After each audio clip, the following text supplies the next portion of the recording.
Une douleur fulgurante, une fièvre qui monte en flèche. Chez un enfant, ça peut être le début d'une urgence médicale absolue, l'ostéomyélite. Et là, on entre dans une véritable course contre la montre où chaque minute est cruciale pour sauver l'os, et parfois même plus.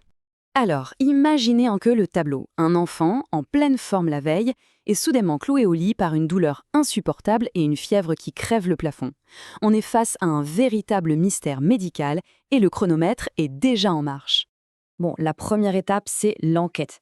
Comme des détectives, les médecins doivent rassembler les indices. Et dans ce cas précis, les symptômes sont tellement parlants qu'ils dessinent un tableau clinique, disons, très alarmant. Il y a deux signes qui doivent mettre la puce à l'oreille, mais immédiatement. D'abord, la douleur. Une douleur si violente que les parents la comparent souvent à une fracture. Le membre est paralysé, l'enfant ne bouge plus, ne joue plus. Et puis la fièvre. Une fièvre qui explose, qui peut grimper jusqu'à 40 degrés avec des frissons. Ces deux-là, ensemble, c'est le signal d'alerte maximum. L'examen clinique, lui, vient affiner le diagnostic. On voit que le membre est complètement figé dans une position de défense. Quand on palpe, la douleur est exquise, localisée à un endroit très précis, la métaphyse, cette zone de croissance de l'os qui est très vascularisée. Et surtout, il y a cet indice crucial, l'articulation juste à côté, par exemple le genou, est parfaitement mobile, pas douloureuse du tout. Le problème, ce n'est donc pas l'articulation, c'est bien l'os. Et c'est là qu'on tombe sur le plus grand piège de ces diagnostics. Le premier réflexe, bien sûr, c'est de faire une radio. Sauf qu'au tout début de l'inflexion, elle est quasi systématiquement normale. L'enfant hurle de douleur, mais l'image, elle, reste muette. C'est un décalage hyper dangereux parce que si on se fie uniquement à la radio à ce moment-là, on risque de passer complètement à côté de l'urgence. Bon, un tableau clinique aussi évident et une radio normale, ça pointe directement vers un suspect numéro 1, l'ostéomyélite. Mais pour vraiment comprendre à quel point c'est grave, il faut plonger à l'intérieur de l'os et voir ce qui s'y passe. Alors, l'ostéomyélite, c'est quoi? Pour faire simple, c'est une infection de l'os. Le grand coupable, dans la majorité des cas, c'est une bactérie qu'on connaît bien, le staphylocoque doré. Elle peut partir d'une simple petite plaie sur la peau, voyager tranquillement dans le sang et trouver l'endroit parfait pour s'installer et se multiplier, l'os. Ce schéma nous montre vraiment le mécanisme. La bactérie s'installe dans la métaphyse, cette zone riche en petits vaisseaux. L'infection crée du pus qui se fraye un chemin à travers l'os, puis qui arrive à décoller la fine membrane qui l'entoure, le périoste. Et là, on a une poche de pus sous pression qui se forme. C'est un abcès. Et c'est là que se situe toute l'urgence.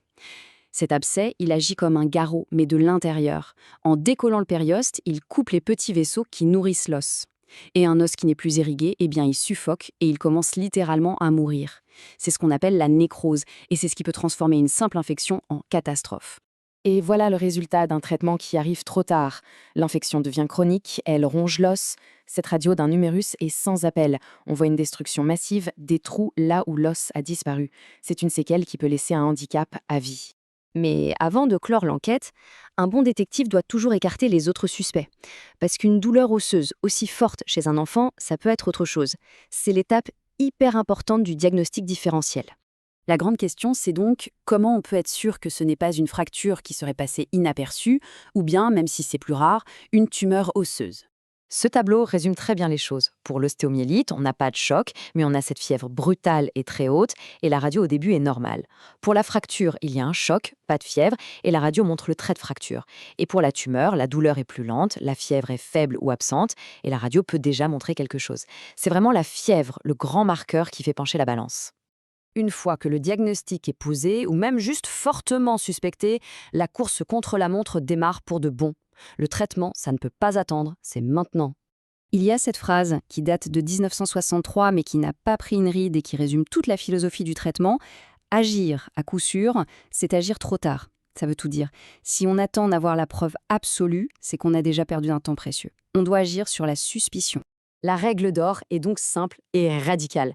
Dans le quart d'heure, le membre doit être immobilisé dans une attelle pour le mettre au repos. Et dans la demi-heure qui suit, on démarre les antibiotiques par voie veineuse. C'est une urgence absolue, au même titre qu'un infarctus. Les antibiotiques, c'est l'arme principale. Il faut qu'ils soient donnés tout de suite, par voie veineuse pour frapper fort. On cherche à tuer la bactérie, pas juste à la freiner. Au début, on tape large avec un antibiotique à large spectre et une fois qu'on a identifié le coupable, on ajuste le tir. Et il faut s'armer de patience. Le traitement va durer entre 6 et 8 semaines. L'approche est donc double. C'est une véritable attaque en tenaille. D'un côté, on bombarde l'infection avec les antibiotiques. De l'autre, on met l'os au repos complet avec un plâtre pour lui laisser toutes les chances de guérir sans être sollicité. Bien sûr, parfois, si l'infection est déjà très avancée, avec un gros abcès, ou si elle est passée en mode chronique, les antibiotiques seuls ne suffiront pas. Il faudra alors passer par la chirurgie pour aller drainer le pus et nettoyer l'os infecté.